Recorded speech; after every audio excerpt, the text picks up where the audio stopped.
என்னங்க, நான் இந்த மாடெல்லாம் நல்லா அழகா வரைஞ்சிட்டேங்க. ஆனா எனக்கு என்னமோ அந்த வால் தான் சாட்டிஸ்ஃபையா ஆக மாட்டேங்குது. பண்ணி இல்ல அந்த வாழை சரி பண்ணி அழகா மாத்து. ஒன்னதான் பண்ணி மாதிரி வரைஞ்சி வச்சுக்கிறாங்க. எருமாடுங்களா உன்னத்தாண்டா எரும மாடு.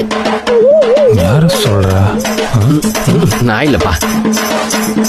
மரியாதை என் கோலத்துல நகருங்கடா. கோலத்துலடா. ஏய் எதை பார்த்த?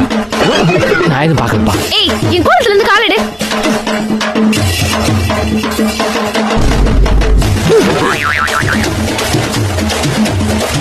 ஒண்ணு புள்ளி கோலத்தை அழைச்சிட்டல. நான் எவ்வளவு கஷ்டப்பட்டு போட்டு தெரியுமா? இந்த மாதிரி கோலத்தை நான் பார்த்தது இல்லப்பா. இது கோலன்னு சொன்ன செருப்பால அடிப்பேன். திரும்பி வேணா ஃபர்ஸ்ட்ல இருந்து போடணும். போங்கடா. திரும்ப ஃபர்ஸ்ட்ல இருந்தா டேய் வந்துடா. அப்புறம் பாதி புள்ளி கோலம் காணான்னு சொல்லுவாடா.